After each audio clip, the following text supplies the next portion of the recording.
Today, our presenter is Ryan Mable. Ryan is a instructor for PADI, TDI. He's a tech instructor. He's been doing this for a number of years. He's been doing this for quite a while. He's had over 1,000 students that he's trained, and he's had over 6,000 dives. He's worked in the dive industry all the way from a dive professional working at several different dive shops. He has worked in the industry. He's actually a former employee at DUI. More recently, he's also worked on liveaboards, of course, on the topic of what we're talking about today, in Chuuk Lagoon or Truk, however you want to call it. And more recently, he is also just using his time to do a lot more instructing. So with that, I'm going to switch this over and introduce you to Ryan.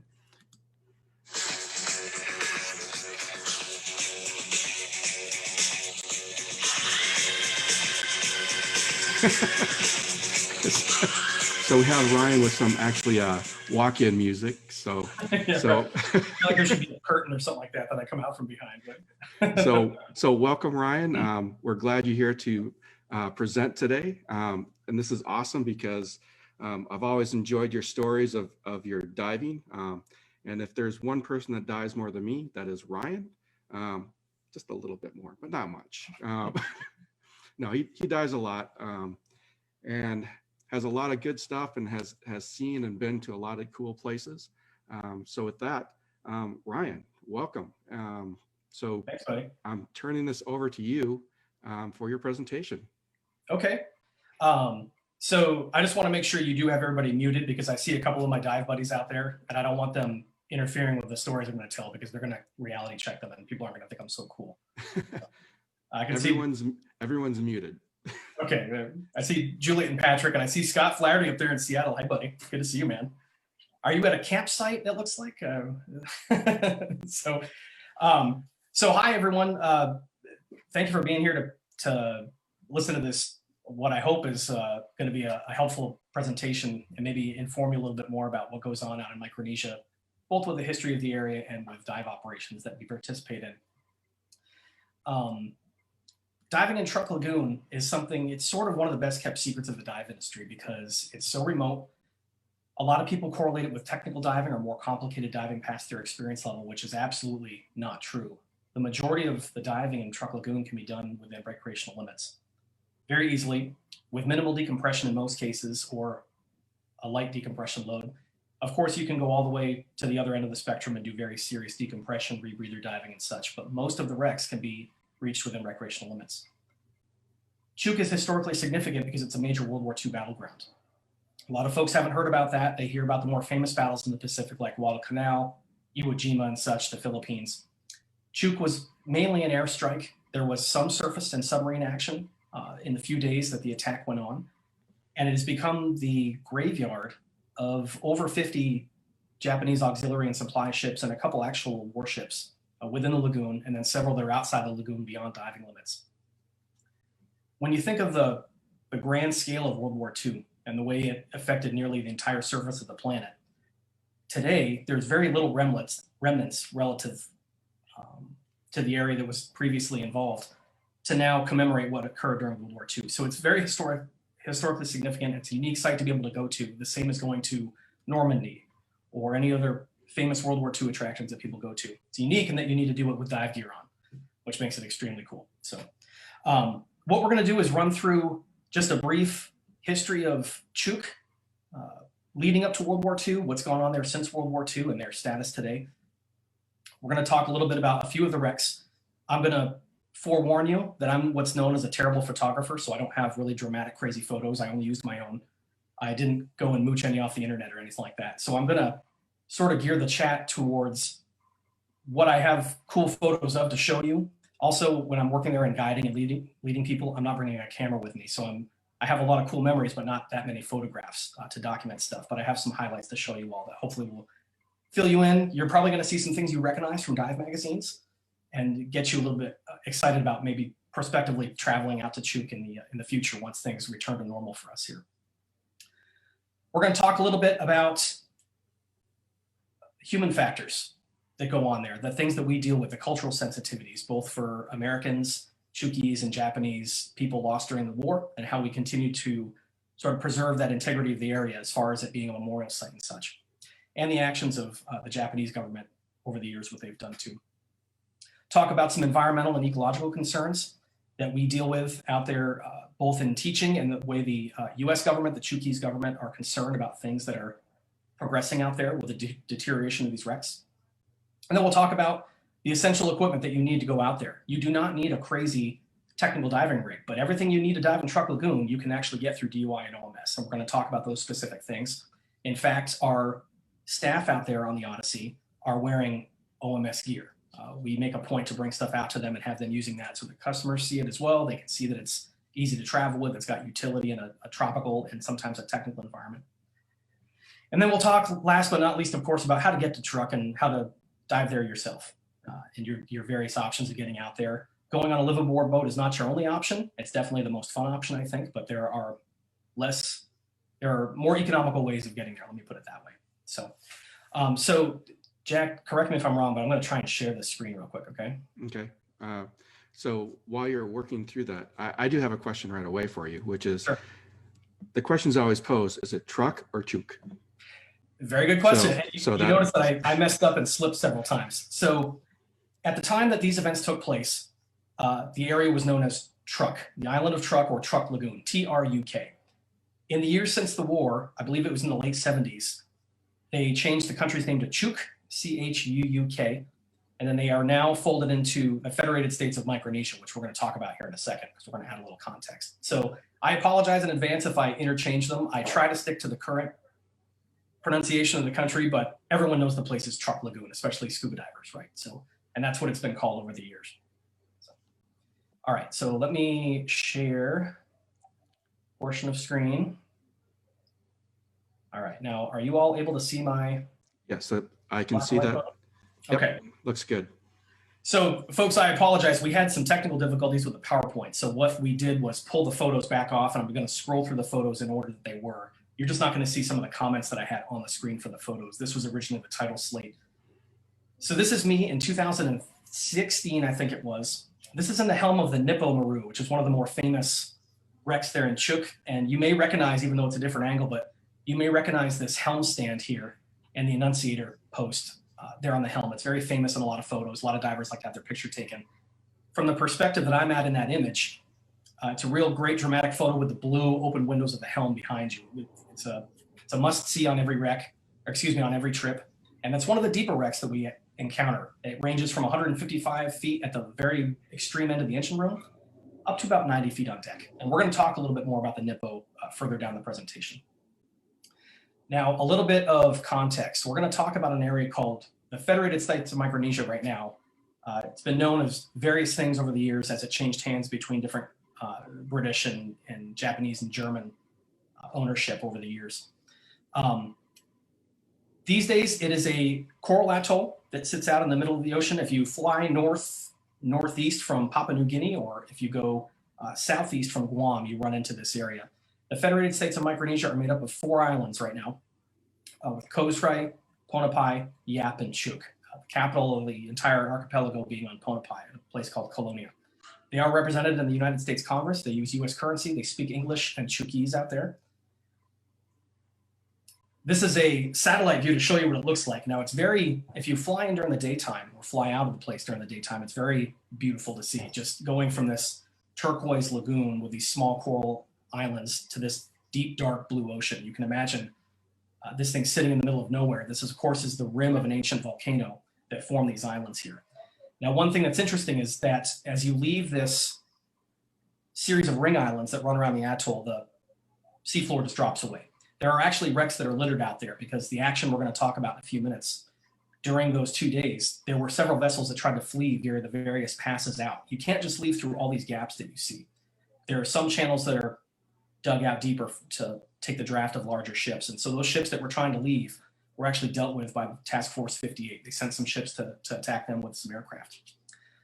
There is a famous photograph of the destroyer Tachikaze hung up on one of the passes, and it got stuck on the atoll trying to sneak in at night where the Americans wouldn't see it, and that was bombed And even to this day, you can see the scar in the reef where the ship hung up and then sank and slid down. And they estimate it's down about 3,000 or 4,000 feet now at the bottom of this sort of mountainside. Now, at the time that the attacks took place, Truk had been under control of the Japanese since the early 1900s. It had been used as a long-reaching harbor in the middle of the ocean to act as a central supply point both for the Navy and for supply lines. At one point, the Japanese did have some of their major battleships out there.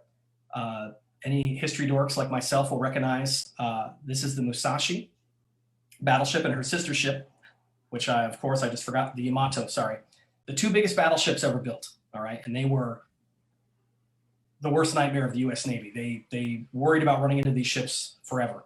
The Musashi ended up sinking during the Battle of the Philippines, and the Yamato sank over at Okinawa during the final few months of World War II. Now, in about 1939, the Japanese government and the Japanese military reached the largest concentration of forces there at Truk. Between aircraft, auxiliary ships, battleships, supply ships, submarines, you name it. They had a significant force there. As the Pacific War progressed and the Americans started pushing in from the east, that island hopping can began way out in the distal regions and started closing that perimeter of the Japanese reach back towards the homeland. The Japanese realized that it was not a defensible position, and they started to slowly draw things back from Truk in order of importance. So the most valuable things came back first. Obviously, auxiliary and supply ships ended up being at the low end of the totem pole for that. So they remained by the time the Americans showed up to knock this place down. Battleships actually vacated Truk only a few weeks before the airstrikes occurred in February of 1944. I don't believe that there were carriers parked there at any time, but I'm not certain, so please don't quote me on that. Now, in late 1943, the Americans realized that they were going to have to reach Truk and neutralize that as a way of bolstering their push as they push that ring in closer to Japan, right? We have the Philippines out to the west, you have Japan to the north, and they're going to sweep through the Solomon Islands, New Guinea, and such as they close that perimeter towards Japan. Japan had long-reaching surveillance aircraft, strike aircraft that were operating out of the 3 airfields at Truk that needed to be neutralized as soon as possible. So in late 1943, American reconnaissance flights started covering that, both with flying boats and with carrier aircraft. And although they didn't need that clue to know that they were eventually going to be visited by American forces, that really kicked the Japanese into high gear. They decided to start vacating Truk in force, bringing back as much as they could, as fast as they could, but still leaving a significant presence there. There were over 300 aircraft on the islands the mornings of the airstrikes. In early 1944, the Americans started making final plans, and Task Force 58, which was the massive multi-aircraft carrier and carrier air wing force that was operating in the South Pacific, was tasked to go and neutralize Truk. The Americans didn't have any intention of occupying it. They just wanted to knock it out and its utility to the Japanese military. So on February 17th and 18th of 1944 is when the American airstrikes took place. 5 carriers took part with 3 complete air wings, over 500 strike aircraft between dive bombers, torpedo bombers, fighters covering the entire affair, surveillance aircraft. And it was not a turkey shoot. There were significant American losses as well, several dozen aircraft. But the bulk of the Japanese forces in place were completely obliterated. The first thing that was done was the airfields were bombed and cratered so that the fighter aircraft couldn't come up and make much of a fight for the Americans. And they estimate between 50 and 80 aircraft were shot down just in the first hour of the attack. And after that, there was largely no air defense, at least airborne. There was significant anti-aircraft fire that originated from around the airfields and a few of the outlying islands. And that's what the bulk of the American aircraft losses were attributed to. And I want to point out really quick, not to take too much of a detour, but there are American wrecks out here in Truk as well. We're going to talk a little bit later about the human toll.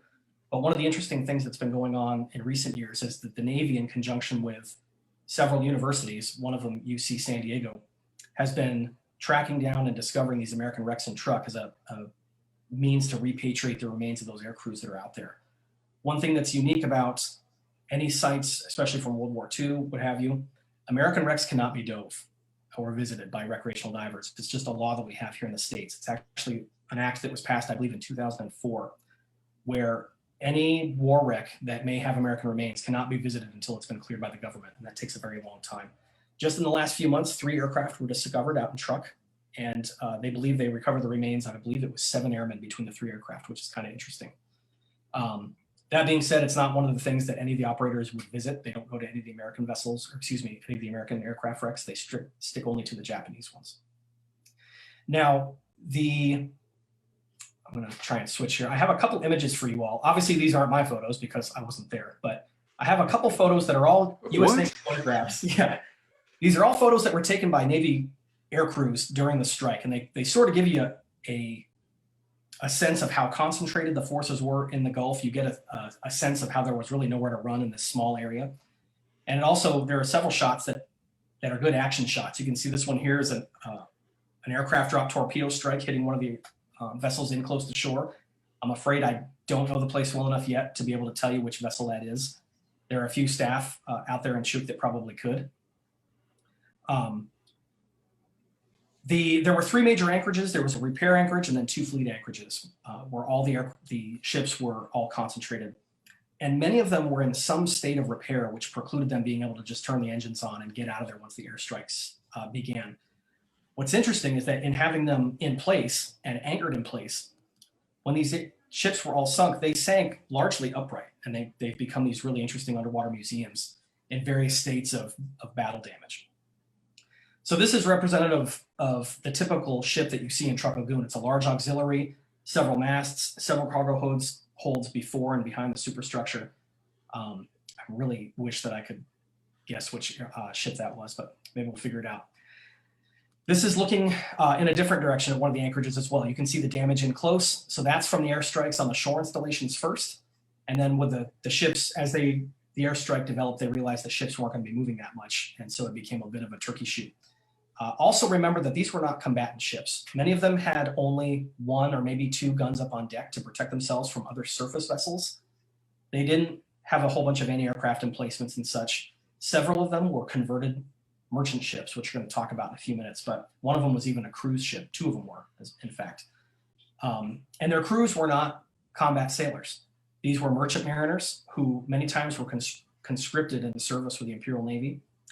So they were not combat trained. You can imagine how terrifying that must be, being a guy forced to work for the military and then having your ship and your anchorage fall under attack by the Americans and not really having much that you can do about it, aside from maybe firing a bolt-action rifle back at these aircraft that are dropping ordnance on you and such. So it must have been absolutely horrific, right? This is another cool shot looking at one of the anchorages. I believe that's Dublin in the back, or excuse me, Etton Island. You can see several of them are already burning. If you look up the histories of Truk and all the ships, there are several websites, people that are much more well-researched than I am, that are able to annotate which of these ships are which. And I believe that may be the Fumitsuki that's running down in the south, in the lower left corner. This is the Seaplane Base at the very early stages of the attack on Etton Island. And so they had a lot of aircraft that were stacked on the tarmac there that were strafed. The oil fields were hit, the fuel farms and such. And so they created a large smoke screen that made it very difficult for them to press the attack as the day went on. They ended up cooling it in the afternoon on the 17th because they had to sort of let the smoke blow away and assess damage, take more reconnaissance flights. And then very early in the morning of the 18th, the second wave of strikes began, and that's where some of the more significant action took place. Principal among them, historically notable, is that the first radar bomb or torpedo attack by a U.S. Navy aircraft took place on the Nippo Maru, which is kind of an interesting factoid. Here's another look across the anchorage. You can see the similarity of all those ships. They all have that same merchant shape. Several of them are still intact in this configuration, so you're able to get a sense of that. And there are several that are in various stages of really severe damage, which is actually very interesting.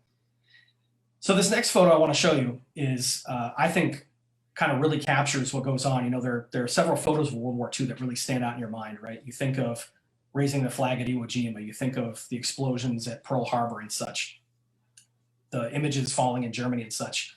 This image was taken from one of the strike aircraft on its way back out of the harbor, and that is the Ecological Maru blowing up. Now, the Ecological Maru was a unique vessel because it was a merchant raider.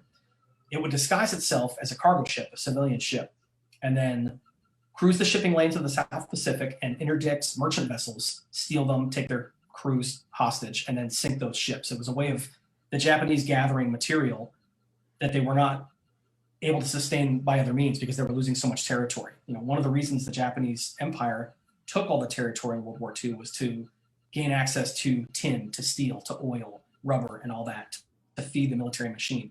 Well, as their territory was drawing back, they had to find other means to do that. So the merchant raider fleet was one of them. The Ikoku ran with several other merchant raiders and was fearsome. She had a significant war record. She was damaged several times, sank several ships. Between she and her sister ship, they did a lot of damage. At the time she was in Truk Lagoon, the Ikoku was serving as a transport for Japanese Marines. And she was going to be delivering them to a garrison. They were already berthed on the ship. Anywhere between estimates range from 600 to 850 Marines on the ship that were aboard when this explosion took place.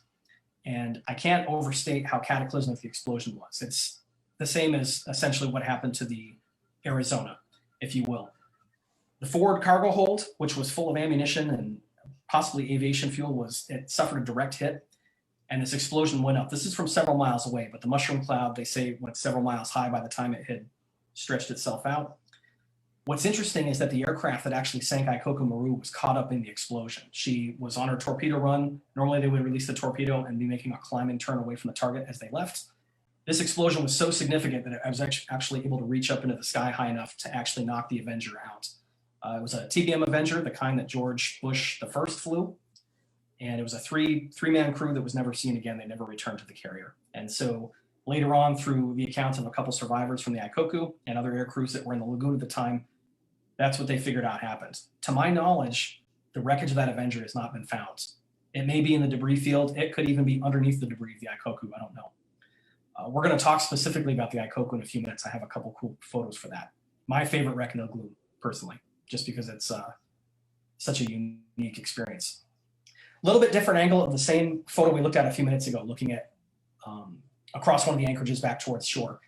You can see all the fires in the base housing and all the auxiliary offices they're using, spreading out into the jungle and such. Thankfully, the islands did not burn completely. They didn't have wildfires or anything like that. But not only were they attacking the ships, the runways, the vehicles, anything like that, the Americans tried to knock absolutely everything out. They tried to knock out the fuel farms, repair shacks, anything that would help the Japanese recover from this attack. And there would be follow-on attacks later. In April, in fact, there was another attack, a light one, which sank a couple more vessels and caused the loss of one of the submarines. Now, 1944 ends. World War II goes on, concludes in 1945. A year after this airstrike, the Marines raised the flag at Iwo Jima, which we're all familiar with. And then by August and September, of course, the atomic bombs, World War II concludes. And Micronesia, Chuuk, sort of fades into history for a little while, and people don't hear that much about it. In the 70s and 80s, Chuuk joins the Federated States of Micronesia. They become their own country. It also starts gathering momentum as a tourist destination because in the 1960s and 1970s, several expeditions out there discovered these wrecks. And there's a very famous, really amazing diver named Kimio Isek, who was a native, who was a little boy actually at the time of the airstrikes and had an incredible recollection of this and was able to sort of roughly map out the lagoon and what he witnessed the 2 mornings of the attack and actually give direction to some of the people that came out. Now, what's interesting is Jacques Cousteau actually has a documentary, I believe you can pull it up on YouTube, called The Lagoon of Lost Ships. And you can see how these wrecks were when they were first discovered. They were much more intact and had many more details than they do now. Over the years, of course, things have fallen off. People have collected things as well. Some people remark when they go through these wrecks that they seem very clean and uncluttered. Well, that's because over the years, divers swimming through or people looting stuff has sort of taken their toll. The Lagoon of Lost Ships is a fascinating documentary, though. I encourage anyone to watch it. Take it with a grain of salt, though, because they add a little bit of drama to it. The Ikoku Maru is not at 400 feet, for one, which is sort of an interesting factoid they use. I wonder if they embellished their stories a little bit because they didn't think anyone would come scuba diving there later on in later years. Many of the wrecks were mapped out across the 1970s. A few weren't found until the 1980s and 1990s. And over the years, several have stood out as being more prominent, more famous, just because of either their unique stories or unique features of those wrecks. Now, I have some photos of several of those, and we're going to talk about a couple more. The first one I want to talk to you about is the Nippo Maru. And I can't take credit for this photo. This photo was taken by an outstanding photographer named Nate Pierce, who came on my trip a couple years ago. The reason I'm using it is because that's my roommate, the foreground of the photo. Now, the Nippo Maru was an auxiliary ship that sank at anchor right up next to the island. So if you actually swim to the stern of the wreck, you run into the slope of the island, and the stern of the boat is actually sort of embedded into the sand. Deepest point of the Nippo is about 155 if you go in through the damage in the engine room and then work your way up. And it has that really beautiful helm stand that we talked about before. You can see that she cants just a little bit over to her port side. Interesting feature about the Nippo, though, is that she's one of the 2 wrecks in the lagoon that has what are known as Ha-Go tanks on them. They're these little mini battle tanks that the Japanese Army used.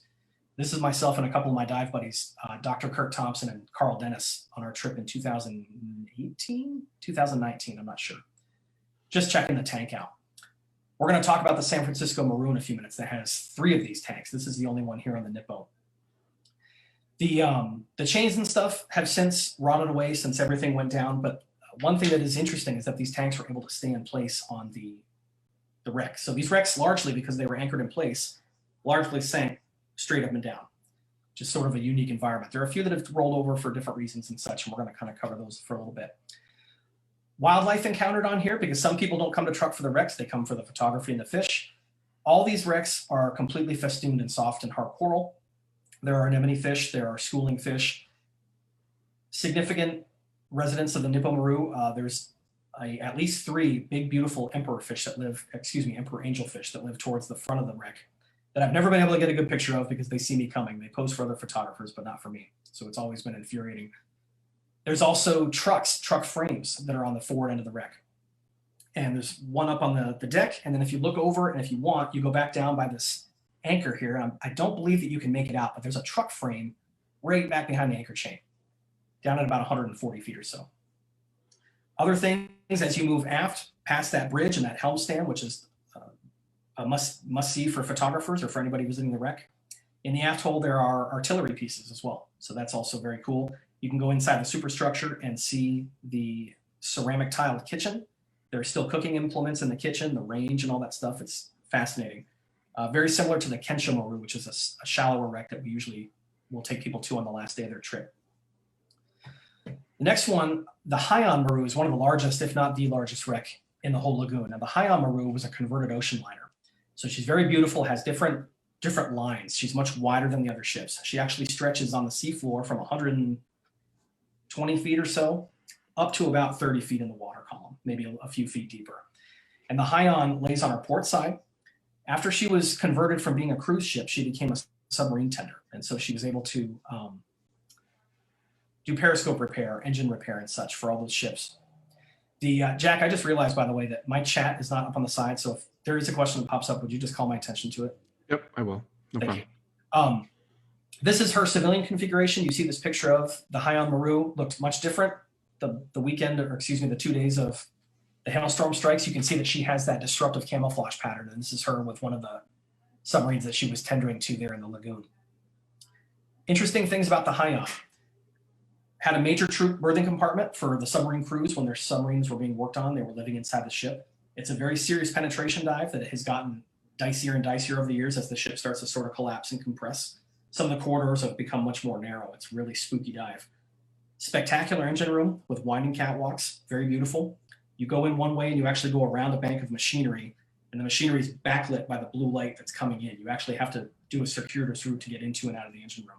Absolutely fascinating. Again, I apologize. If I'm taking people in there, I don't have my camera with me, so I don't have a photo to show you how cool that looks. But trust me, it's amazing. In the forward holds, they have torpedoes. The Japanese long lance torpedo was the most advanced torpedo system at that time. They were these massive, I think, 33-inch torpedoes. And I have a photo of some of those. I'll tell you what, we'll get to those. I want to keep the photos in order for now. Unique feature on the bow of the Heian Maru. Her lettering, the name of the ship, is still visible. And you can see a little bit of the shadow of the liveaboard Odyssey, which I was working on when I was out there in Truk. I was trying to get that cool, dramatic photo. And I apologize for the corners on my photo as well. My wide-angle lens was giving me trouble that day. Jack was giving me a hard time the other day when I showed him these pictures. So we do take measures to keep those letters clean so that it remains photogenic. They don't become encrusted with coral, but you can see some of that hard coral that lives on the high side. Cool thing about the Heian Maru is that high side of the wreck, that hull in about 30 to 40 feet of water, has now become a coral garden and a baby fish nursery. You can spend an entire 90-minute dive just photographing fish up there. It's absolutely incredible. Towards the stern of the wreck, there's a hawksbill turtle that lives above the fantail under a little coral enclave. And so usually when we show up, she will show herself for a few photos, and then she'll disappear for a little bit. Great night dive, absolutely beautiful. The aft holds don't have that much to speak of. They're largely empty, but they're still cool to go in and get that ambient light looking back out. The other thing about the Haiyan is she is largely gutted because the, hi Cooper, she's largely gutted because there was a crazy fire that burned for several hours, I think the better portion of one of the days before the Haiyan went down. So the helm and everything else was cleaned out. The bulkheads are all gone, the floors are all gone. She's an empty shell inside, which means she will eventually collapse in on herself without that structure. This is a better view of the Haiyan looking down. These portholes, because it was battle conditions, had their covers in place. If you're to get yourself inside the wreck in the right area, you can find yourself on the other side of this porthole. And it's not unusual towards the end of your dive, as you're burning off some of that deco time in shallower water, to find one of these portholes and have the bubbles from the dive teams that have been inside the wreck penetrating, finding their way out these portholes. It's kind of interesting. Makes for a cool photo if you get the little butterfly fish that are snapping at the bubbles as they come out. Another very cool feature. So because it lays on its side, everything is a different perspective. So it makes for unique photos and unique experience. This used to be a gangway. On the left side of the photo is the floor, and on the right side of the photo is the ceiling. You can see it's bowing in a little bit over the years as it sags. But these companionways, the outside hallways of the ship, were used to store the periscopes, because these periscopes are 40 and 50 feet long. There are several search periscopes and there's several attack periscopes. If you look very closely, you'll see the periscope, the largest one at the right, has a big oval lens. That's what's called a search periscope, because it has a bigger opening. They can look for surface vessels, look for aircraft, scan a shoreline or anything like that, take pictures. The one right here in the middle, you notice how very thin it is. That's called an attack periscope. They make it so small because the submarine, when in the attack phase, it's going to be moving very slow, having this very small periscope on the surface. So it's creating less of a wake for surface vessels that they're attacking to spot. I want to say there are about 10 of these periscopes along this whole companionway. Really, really cool. They've actually been so well preserved that you can still see the controls on them, the thumb wheels and such. There are dials for focusing. And there's one that even still has the eyepiece that you can kind of check out. Grown over, you can't see anything through it. But and now down in the forward hold, we have these long lance torpedoes. Now, what's interesting is that the ship turned over, and as it did so, these torpedoes all shifted. By some miracle, they didn't explode. Some of them still have warheads. Some of them are just the bodies with the motors with the warheads removed. But they now stick up in the air like a bunch of flowers. So it's really interesting to get in and hover over them and have that perspective. This is actually looking straight down, and I'm up against the high side of the compartment, which used to be the starboard side of the ship.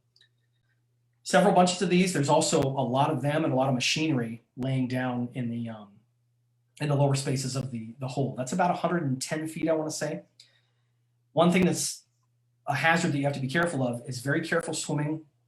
Good buoyancy, good finning, slow finning is necessary in all of these wrecks. You can see how everything is covered in this layer of rust.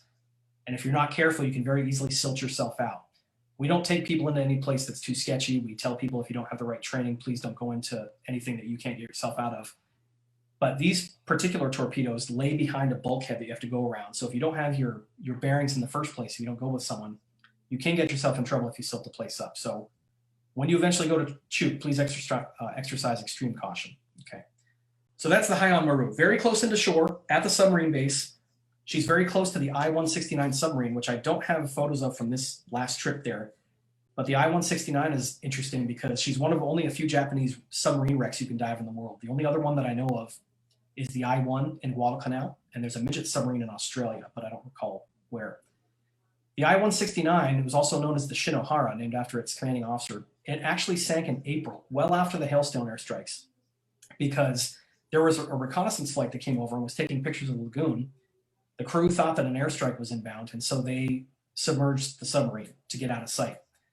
The thing was, the commanding officer was ashore, and whoever was commanding the dive, they didn't go through the complete checklist, and some valves were left open. They actually flooded the submarine when they submerged. What is crazy is that the forward half of the submarine, by their estimation, all the way up into the con, so the torpedo room, the radio room, berthings, and the con, all flooded, and then the machinery and engineering spaces in the back half of the ship were still airtight. So later that afternoon, I think it was, or it may have been the next day, they sent divers down, banged a hammer on the hull, and got responses from the engineering spaces from people. After about 24 hours, those responses stopped as the oxygen wore out. Fast forward several years later, The Japanese knew that they were going to be vacating Truk. They didn't want their submarine technology to fall into American hands because Japanese submarine technology was incredibly advanced. They even had submarines that could carry aircraft underwater. A lot of people don't know that. So they depth charged the submarine where it was. They didn't salvage it or anything like that. Forward half of the submarine was obliterated. Aft half stayed intact. Fast forward to the 1970s. An expedition comes out and explores the submarine. They get into the aft engineering space. I don't remember if the hatch was open or if they pried it open. But they found the remains of those crewmen who had retreated to the engineering space where there was air, and they found them all in the upper parts of the spaces. They had climbed up on the engines, up on the piping and the ductwork, trying to get to that last air that was up at the top of the compartment. Kind of interesting. Those remains have since been reclaimed by the Japanese government. We're going to talk about that in a little bit, about how they do that. One of the other more popular wrecks in the lagoon, and I'm sure this is the photo you've probably seen of Truk Lagoon, is that of the Maru. My captain on the Odyssey out in Truk, Captain Brandy, she calls it the Haraki because she had some New Zealander divers out there and they taught her the proper pronunciation because it's like a New Zealander Maori name. The Haraki was unique in that it was a merchant ship that was seized by the Japanese. Very advanced for its time, as I understand it.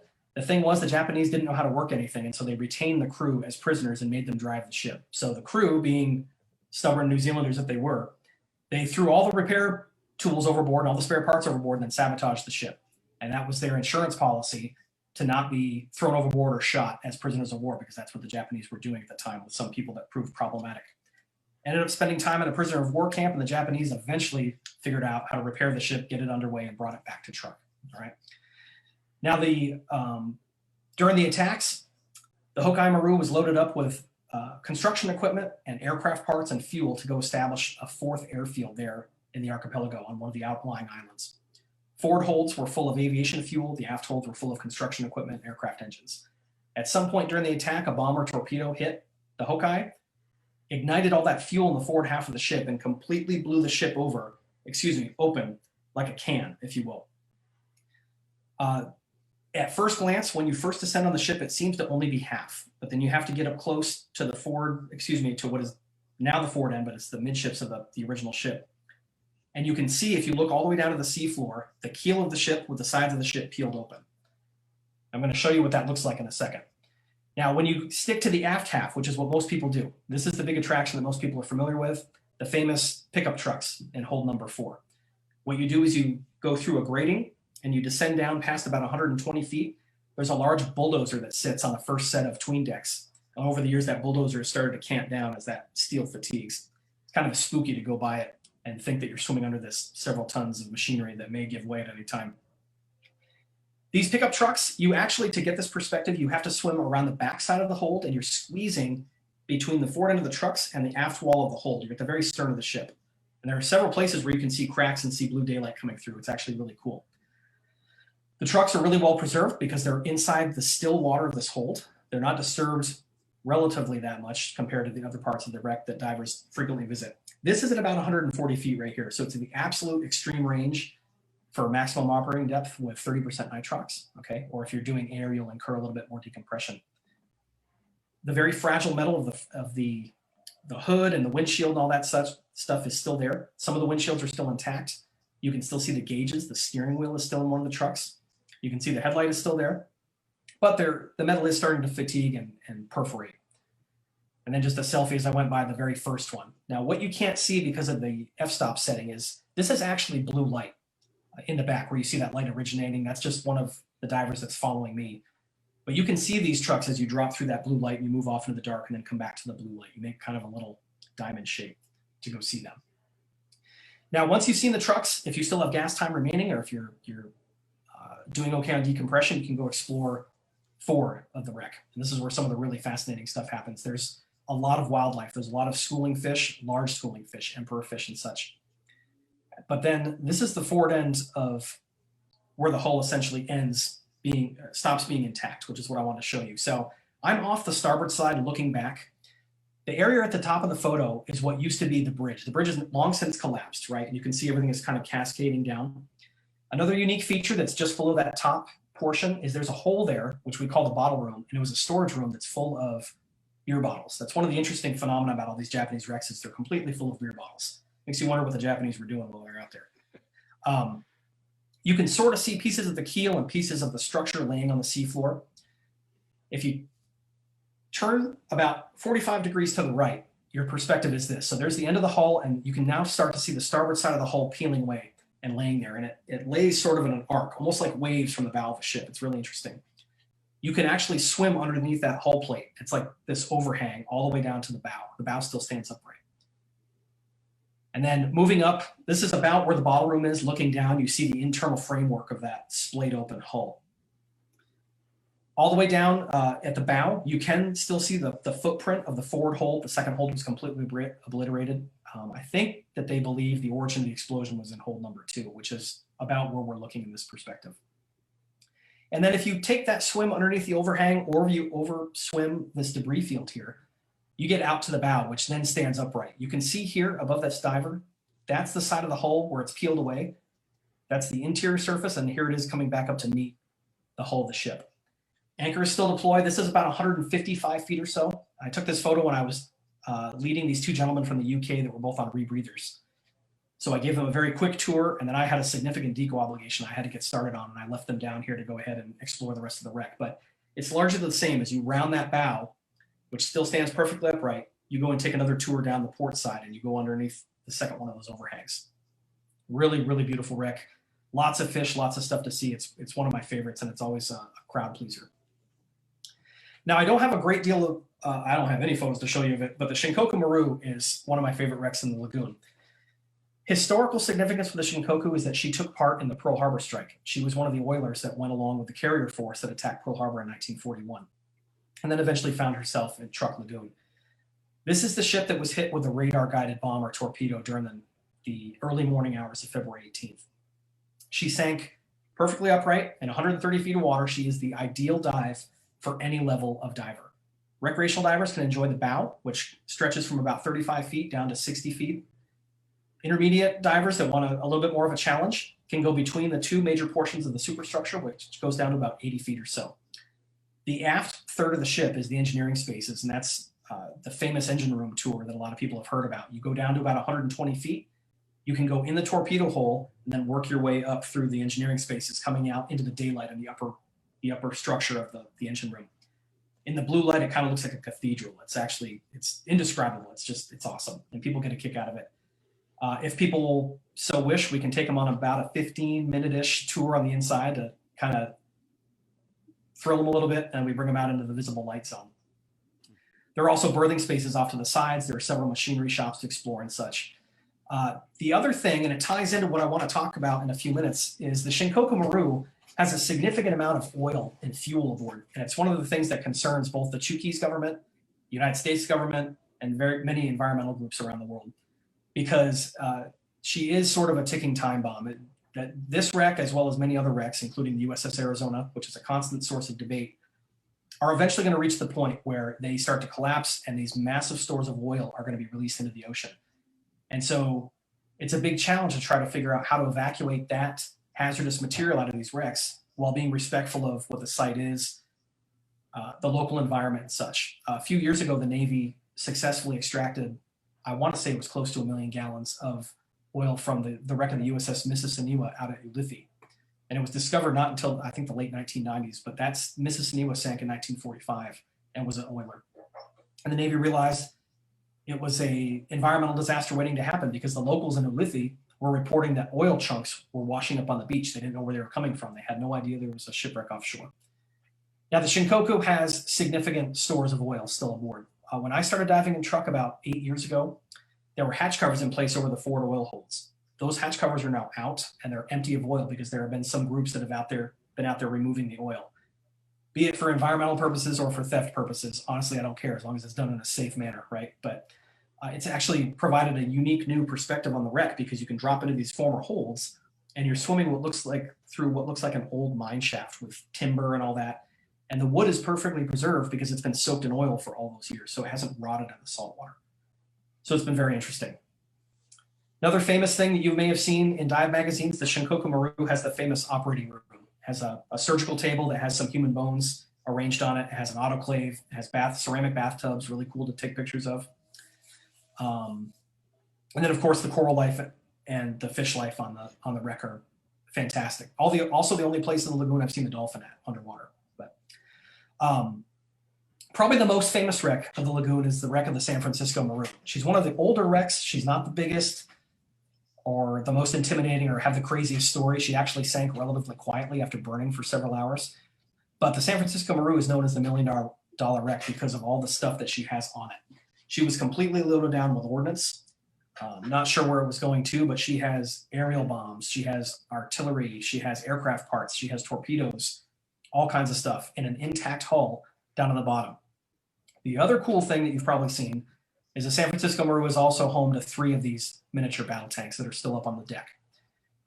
One on the port side and then 2 kind of nestled with each other over on the starboard side. So it's a good place to go get your picture taken. Between those tanks, you can see right here the hatch combing for hold number 2. If you go down into hold number 2, there are several firefighting trucks still with the apparatus on the back. It makes for an interesting shot. You're now pushing the limits of safe diving because this is down at about 180 feet. You can see that there are fuel barrels or oil barrels there on the tween deck as well. Behind me, as I'm taking this photograph, is a small swim through that goes into hold number 1. Hold number 1 is interesting because it's completely packed with ordnance. Absolute miracle that the thing didn't detonate when the ship sank because it's got dozens of hemispherical mines, the ones that look like a half circle with those horns on them, the classic mine shape, that were going to be left on beaches in case the Americans came to invade. There are aerial bombs, cordite, all kinds of stuff. They packed it with explosives. Now, over the years, unfortunately, these explosives have been salvaged in part by locals or by other people that largely use the explosives for fishing, right? So not the best way of fishing, but people do what they can. As you continue to descend down into hold number 2, you move past the fire trucks, you now move down into the lower space. And there's all kinds of aircraft parts and such, but this really resonated with me. This is an aircraft tire, a main mount tire, that floated up and then got fused against the ceiling of the cargo hold. So I think it's kind of interesting. Down below this, there are several pallets of aerial bombs. The wood is partially or fully rotted away over the years, and the bombs still sit in their packed configuration. Pretty interesting. Out on the bow, the San Francisco has a very photogenic bow gun. There is not a stern gun on this one.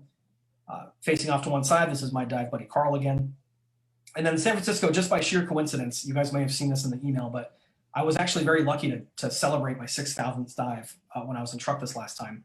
And so the other instructor with me out in Truk, Lewis Copper, took this photo just in front of one of the tanks or whatever. So, I like to mess with my mom and send her pictures of me doing scary stuff and say, hi, Mom. But this is looking, again, you can see all 3 tanks in this shot. This is from the port side looking across. Just on the far side of the hatch combing, you can see the other 2 tanks kind of nestled together. One of the tanks you can peer inside. There's not much to see, but it's missing its hatch cover. So it's kind of interesting perspective. And then just another one for scale. This is my dive buddy, John Chestnut from Canada on his Prism rebreather when we were there in 2018. Okay, moving along. I have a couple other sort of images at random that I want to show you, just because they're ones that stand out, and I'll kind of tell you the cool features about those wrecks. Probably the most famous resident of Truk Lagoon. This is a terrible photograph. I apologize. This is what we call R2-D2. R2-D2 is down inside the engineering shop of the Fumitsuki Maru. And it's actually an air compressor, but it's sort of this animated looking character with the gauges and such. It looks like something out of a sci-fi movie. In years past, the Fumitsuki Maru is just about as popular as the San Francisco Maru. It's much more accessible at a shallower depth. And it had everything. It had ordnance and a great engine room tour and such. Unfortunately, over the years, the Fumitsuki has collapsed in on itself in the middle. That big, beautiful superstructure, that classic cargo ship shape, has now gone down into a debris field.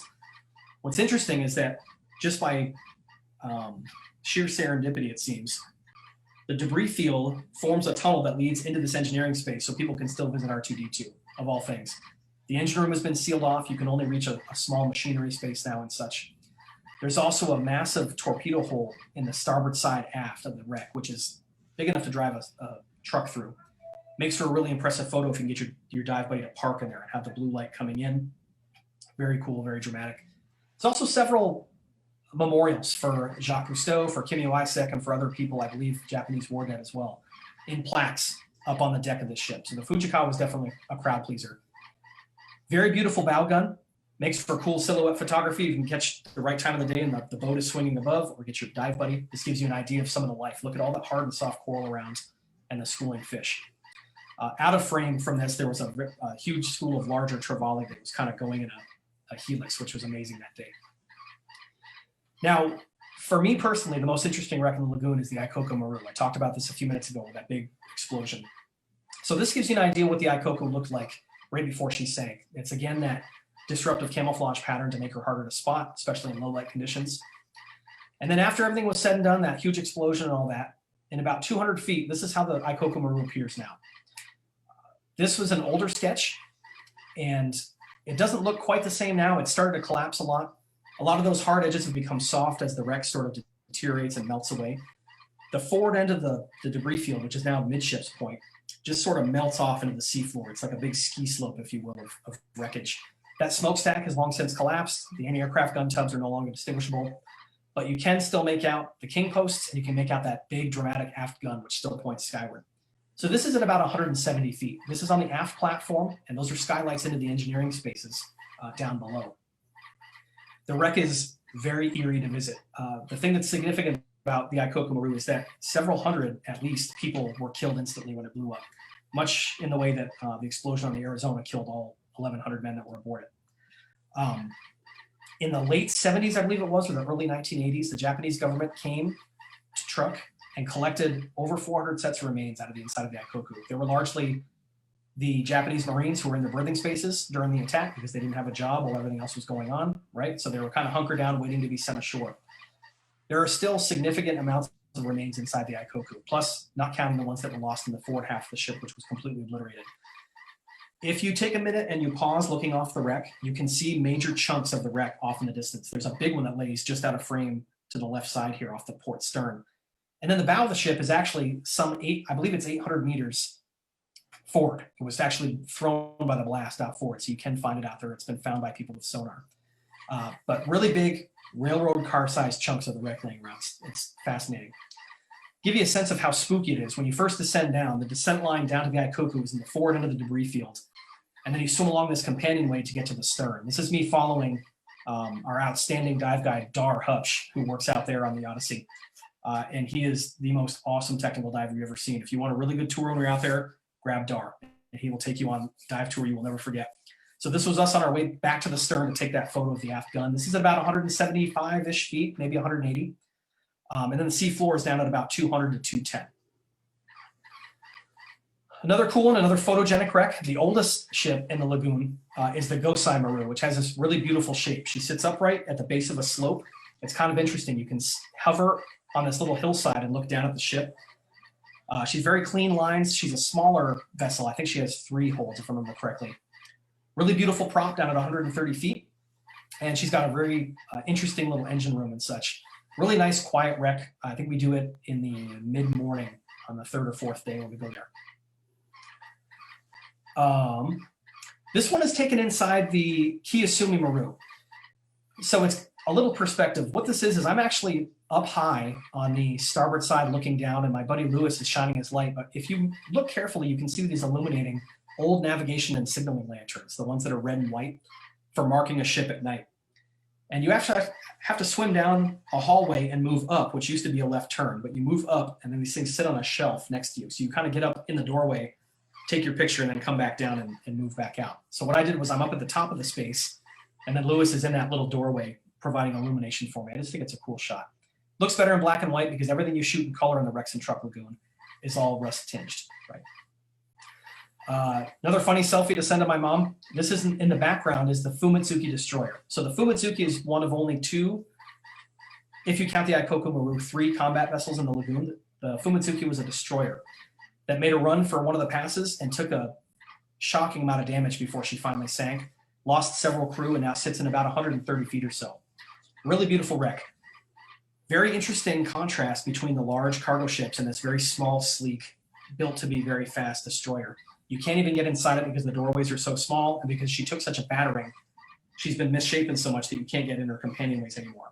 There are several holes in the ship, that you can illuminate and look inside. There's some spaces that no one has ever been in since the ship sank. There's one where you can actually see a fan sitting on a desk, which is really interesting.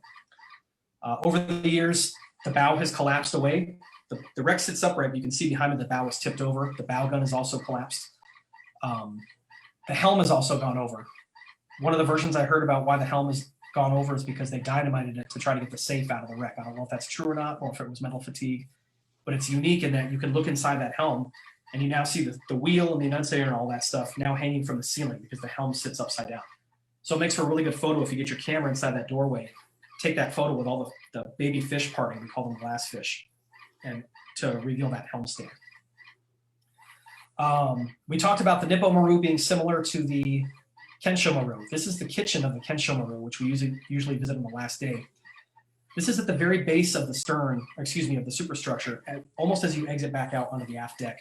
And this caught my eye because as you look across, you see the tile floor, you see the cooking surfaces. There's a big rice cooker off in the left side. But if you look at the top of the frame, you can see the reflection of the door in the air bubble, the pocket that's stored there in the wreck. And I thought it was kind of a striking photo. I make it black and white to make it look a little bit cleaner. Another one of the wrecks that I really enjoy. Sorry, excuse me. I'm getting a dry throat here. So there are several wrecks that are blasted apart. The Hokai was blown apart with the forward half being obliterated. The Ikoku had the forward half obliterated. And then this wreck, the Sankasan Maru, had the aft half obliterated when she blew up. What's interesting about the Sankasan is that she sits in a perfect depth. I think the seafloor is at about 90 feet.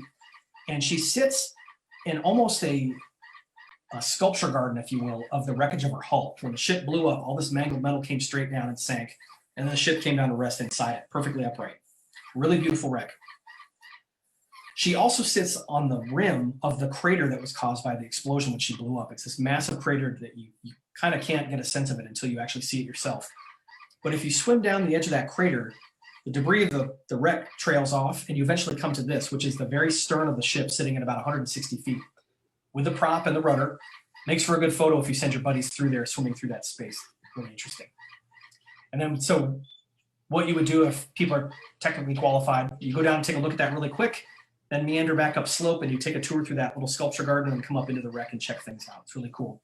That is, we call it the bullet wreck because that wreck is completely packed with small arms ammunition, big strings of rifle cartridges and such in the forward hold. Very interesting to see just the amount of ammunition that was there. So that's obviously what blew up in the aft half when she sank. This is a cool photo from a guy named Dr. Nate Foster that took this picture of me in 2018. This is me just hovering above the Seiko Maru. I know you only see a piece of the Seiko, but it's a really beautiful wreck. People can dive that as an alternative if they don't want to do the San Francisco Maru on the last day of diving. And the Seiko is unique because it lays down slope. It's a long cargo ship. Has an incredible engine room that's very deep.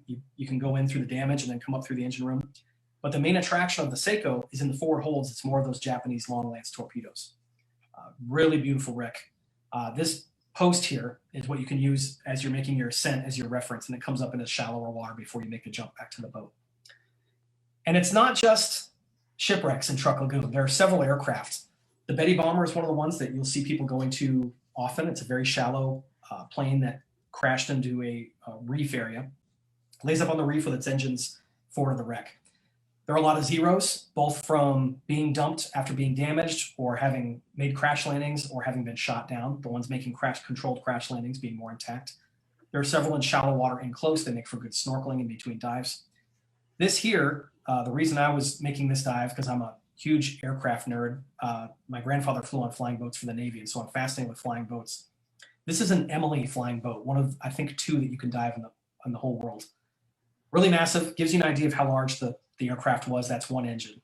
The Emily is broken up in several pieces. They're not sure how she came to be in that configuration. I think they think that she was bombed or a bomb went off underneath her and broke her apart. But she sits, it's a cool little jungle gym type of area. You can go from the bow to the midsection to the tail and such. There's all kinds of debris in the middle of it. Very shallow dive. So let's talk a little bit about the human factor of this, right? It was common in years past to encounter human remains on these wrecks. You guys notice that I have not shown you any photos of human remains. I'm not one of those people that takes pictures of that. It's important to remember these wrecks were places where people's lives ended, right? So we are respectful of that at all times as divers and as professionals working in Micronesia. Over the years, Japanese government has repatriated hundreds of sets of remains off of most of these wrecks, and these wrecks are largely sanitized of human remains. Any that become newly found and identified. They usually don't last very long because word gets back to the Japanese government. I'm not sure through which channels, and a delegation comes out. And it's very important in their culture to be repatriated properly and such. You will see them from time to time, but the classic photos of Truk Lagoon, the things that people see with skulls stuck in machinery and all that, that does not exist anymore. Every once in a while, you'll see some long bones. I can only think of one skull that's left on one of the wrecks, and the only reason it's still there is because it's completely encrusted into the wreck. It's been overgrown with coral and such and corrosion that it can't be extracted. The other thing, too, mindful that they are war wrecks, is nothing can be salvaged off these wrecks. In years past, yes, they were. It wasn't very disciplined or very enforced. You can find a lot of those artifacts in the museum at the Blue Lagoon Resort, which is one of the 3 dive operations that take divers there at Truk Lagoon. One of the things that you'll deal with when leaving Micronesia is at the airport, they go through your luggage with a fine-tooth comb to make sure you're not bringing any ammunition home or anything like that, or anything you pulled off any of the wrecks. So it's interesting. I'm just looking at my talking points here. So I do have a quick question. Go ahead. One was about the munitions and the explosives that they're in these. I assume, like, through the years that the explosives are inert, so there's no danger for someone accidentally setting something off. I mean, I know you said some people go down and have been salvaging that and stuff and reusing it, right. But I assume that hopefully that not like those torpedoes aren't going to explode. You know, it's interesting, and I'm not an EOD specialist by any stretch, and it depends on who you ask. The firing mechanisms on the torpedoes, the depth charges, you know, all that stuff, of course, those have long since corroded, but the actual explosive material in the ordnance is still dangerous. So my understanding is that with those mines that are used by the fishermen that are salvaged, my understanding is that they pry those mines open, they pull out that, I believe it's called cordite, the explosive, and they dry it out, and it can then be used again as explosive. I know that significant deposits of ordnance, if the Navy comes across stuff like that, they dispose of it. You know, you all saw in the news a few days ago, the Navy got rid of a bomb over there in, I think, England or Holland that had been found. It was like a 20,000-pound bomb. So it really depends. That being said, we tell people, if you encounter ordnance, please don't touch it. All right, don't poke it. Don't pick up a mortar shell and pretend it's a drumstick and stuff like that. Just be careful of it. I do not personally know of any ordnance cooking off in Truk Lagoon. I think that if it was that significant of a concern, the Navy probably would have cleared it by now. Right. But I'm not going to test the theory. Does that answer your question? Yep. The other question was, some of these wrecks seem deep. So obviously you need to be tech certified, but you've also explained that you can do a lot of these things within recreational limits. So if you go there, you're not expected to necessarily be a tech diver. You just have a different experience, Correct. So to speak. That's right. And I spoke about it too briefly. So whoever brought that up, thank you for bringing us back to that. So I want to stress that Truk Lagoon is for everybody. If you're a advanced open water diver that's comfortable in the water, you've got enough dives to have good buoyancy and have confidence and make good decisions, go to Truk Lagoon and see it while you can. You do not have to go deeper than 130 feet at nearly all of the wrecks. San Francisco Maru starts at 165. It's an optional dive. If you don't want to do it, you go dive the Seiko Maru instead. We just ask that you be mindful of decompression, watch your gas, right? And don't do anything that you're not experienced enough for. If you want to see the inside of a wreck, take a guide with you. Ask Dar or myself to take you inside. We're more than happy to show you within safe boundaries to do that, as long as we know that you can handle the confined space and all that kind of stuff. And it's sort of choose your own adventure. Many of these wrecks are what we call multi-level penetration dives. There's a perimeter, you can get in and still have pulling in daylight, move in a second layer or down a second layer. It gets a little darker, a little scarier. And then the most extreme penetration dives are like on the Shinkoku Maru, where you're going in at 130 feet and making this winding tour down down catwalks and up ladder wells. And it's really exciting. It kind of gets the adrenaline going. You can also do that inside the Icoko Maru. Very risky dive because it's extremely deep and it's an unstable wreck because of the explosion that happened. But there have been divers that have gone inside, been down to the engineering spaces and say it's well worth the trip. It's just incredible. I haven't seen it myself yet. Any others? So it was just interesting. There's a Charlie, which says this is way more interesting than the school lecture that he's supposed to be watching right now. Oh, so, well, I appreciate that. Now let's talk about how to get out to Truk. All right. So it is a U.S. territory. The way to get there is through United Airlines, or you can fly via Japan on Air Canada. There are 3 major operations in Truk Lagoon. So there's the live aboard dive boat, which is the Odyssey, which I had the privilege of working on, and I take trips to every year, leading a group for the dive shop that I work for. Our next trip is slated for 2022. I'm taking a 10-day and a 7-day trip back to back in May of 2022. So if there's something that interests you, we're gonna have my contact info, I believe, after this concludes, and we'll have some information because I'm gonna have some reference materials for you all as well. The other 2 resorts that you stay at and take what we call day boats out with are the Truck Stop Hotel, which is over by the airport, and then the Blue Lagoon Resort, which is where the Odyssey actually anchors off of. The Odyssey is a week-long live aboard unless you charter a longer trip. You get on Saturday evening and you dive the entire week. You finish diving on Friday, you get off Saturday morning, spend the day relaxing, and then go to the airport. It's 5 days of 5 dives apiece, and then the last day of diving is 3 dives. It is all-inclusive. So what you pay to go on the Odyssey covers everything. If you want to dive nitrox in addition, or have some deco gas, that's something they'll put on your bill. They can mix trimix. All the food, any booze you want to drink in moderation is included in the cost of the trip, right? And they got all kinds of t-shirts and all that kind of stuff. Very comfortable rooms, 1- and 2-person rooms. And it's got great support for photographers, for tech divers. We've even had one of my trips, we had a lady that did not scuba dive. Her husband did, and she snorkeled all day and sunbathed, and she had a blast. So the boat's very, very comfortable. If you're looking to go a more economical route, right, I would recommend staying at one of the hotels and then taking the day trips out. Just remember that taking a day boat out, you're going to be sitting on that bobbing boat in the hot sun the entire day, right? I find it to be less comfortable.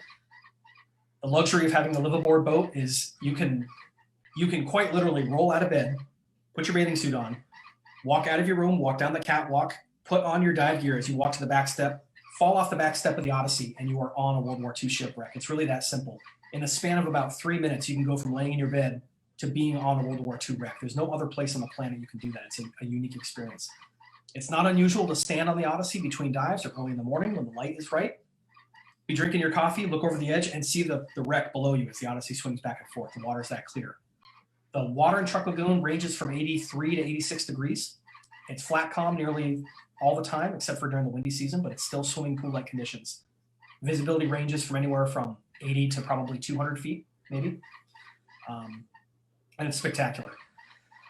I just want to make sure I went over my talking points. Jack, I apologize. I talked longer than I told you I would. No, it's okay. This is it's good. I can edit you out later. Okay.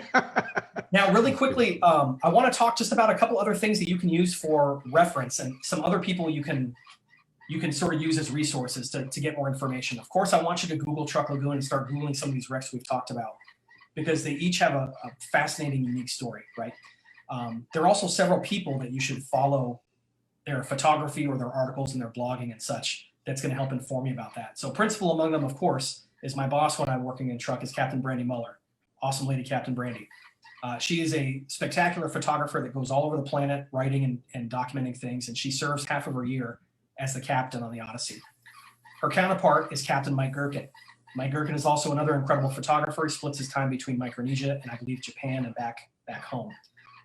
They both, and we'll have those resources available after this blog is done, but they've both got websites. They're both on Instagram and such. You have to follow them and see some of their photography. Brandy worked her way up from being a guide all the way to being a captain on the Odyssey in the span of a couple years. There's also a gentleman named Pete Mesley, who's a very prominent wreck diver, and he leads expeditions out to Truk Lagoon, and he runs a website called Lust for Rust, the number 4, Lust for Rust. And his photography and his insight on the lagoon and his historical documenting is incredible. Probably the best resource that you can use is Mike Gherkin actually a few years ago made a DVD about the whole lagoon, the history of the airstrikes. He's got these individual vignettes about each wreck that last 7 to 10 minutes a piece. I believe you can find it on Amazon or probably on his website. I would encourage you to buy from him direct first. And it's an incredible resource, both for learning more about the wrecks and for making a plan. Because one of the things you want to do before you come to Truk is there's so many things to see. It's completely overwhelming. You usually spend 2 to 3 dives a day on one wreck and then the other 2 or 3 on the other wreck. But you've got to have a plan. You can't cover everything in one dive if you want to get photos of this or do an engine penetration and such. So it's a great resource to be able to sort of plan what you want to accomplish while you're out there. That's one of the big things we do is have a photographer's huddle before every dive, and we get on the same page about who wants to see what, and so we can accommodate everybody and do that. As far as written materials, the biggest resource that we use in giving dive briefs and expanding our knowledge base is a book by Rod McDonald called Truk Lagoon. It's a massive coffee table book, which is, I think, probably the greatest resource you can use. It's got the entire history of what went on. It's got all the wrecks down to the most minute detail. It's incredible. It's available on Amazon. It is expensive, I'll caution you, but it's well worth it. We talked about Jacques Cousteau's documentary, The Lagoon of Lost Ships. You can find that on YouTube. It's interesting to watch. Plus, it's just funny to listen to Jacques Cousteau narrate it in his funny French accent, right? My favorite part is when he shows up to Truk in like a three-piece suit. Gets off the plane in a three-piece suit. It's like 100 degrees in Truk. That, I think, does it for the resources. Jack, are there any other questions on the screen? No, not this time. But just so everyone knows, afterwards we'll post all these links and the information on the Facebook page, as far as comments there, so everyone can look these up. Cool. And I jumped out of order. Last but definitely not least, I want to talk briefly about the equipment that you should use to take yourself on these expeditions out in Truk Lagoon. So, Jack, I really appreciate you guys having me on. I really am flattered that you would let me talk on this platform for such a company that provides such great dive gear. We use DUI and OMS gear out in Truk Lagoon all the time. I mentioned that we have the guides wearing the harnesses and the fins. The tattoo masks, the UV versions of the masks, are excellent for tropical diving when it's very bright sunlight to help protect your eyesight, preserve the color while you're out there. OMS has several harness systems, backplate systems that you can use that are going to make it easy out there, both for recreational and for technical diving. Depending on your level of sophistication, the basic webbing straps are going to be comfortable, even if you're wearing thin exposure protection because they have the padding systems. Or if you want to spoil yourself, you get yourself that Comfort Harness 3, which has the padding and a more secure buckling system. They accommodate single tank, double tank, slipstream fins, and now the tribe fins are both going to be excellent for that. There's minimal current, but when you're pushing that much equipment through the water, you always want to have as much bang for your buck when you're going finning. And I don't think, for my money, you can do better than slipstream or tribe fins. And I do not say that because I used to work at DOI OMS. I've been using slipstream since 2010 or 2011. I love them. And they're lighter too. They have that same shape of the jet fin, but they're made of monoprene. And so it's a few pounds out of your luggage when you go and travel. So that's a big consideration, especially when going long range and you're paying for a second bag sometimes, depending on the airline you travel with. As far as folks that I want to, in addition to DUI OMS and you, Jack and Kara, I want to thank all you guys for coming and watching. I hope you learned something. I hope it makes you a little more interesting in going out to Truk. Also, I mentioned I had the privilege of working for Odyssey Adventures for a few months this year. Unfortunately, COVID changed nearly everybody's plans, but I'm hoping I get that opportunity to go back out again and do this. I can't believe that you would get paid to have that much fun. It seems unfair. At Odyssey, I have to thank Captain Brandy. I have to thank Dar, their excellent instructor who recommended me for that gig, and the ownership of the Odyssey for having me. And then I guess in closing, I would just encourage you to learn a little bit more about the place. You know, it's historically significant. It's something that will not be around forever. So I encourage anyone that cares about history or a unique dive environment to look into it and to try to get themselves out there and experience that while the getting is still good. The lagoon has changed so much in the 40 years people have been diving it. You know, it's reasonable to assume in another 40 years it's going to be significantly depleted. So that's kind of all I had for you all. If there aren't any other questions, I really appreciate your time.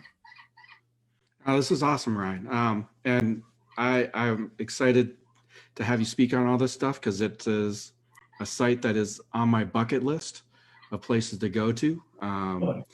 And so one of these days I will be there. And of course I'll go, hey, where's Ryan? Right. So this is awesome. So thank you. And again, I'd just like to remind everybody, we do this on the first Thursday of each month. So look forward to, we have one more session to end up this year, and then we start a whole new series starting in 2021.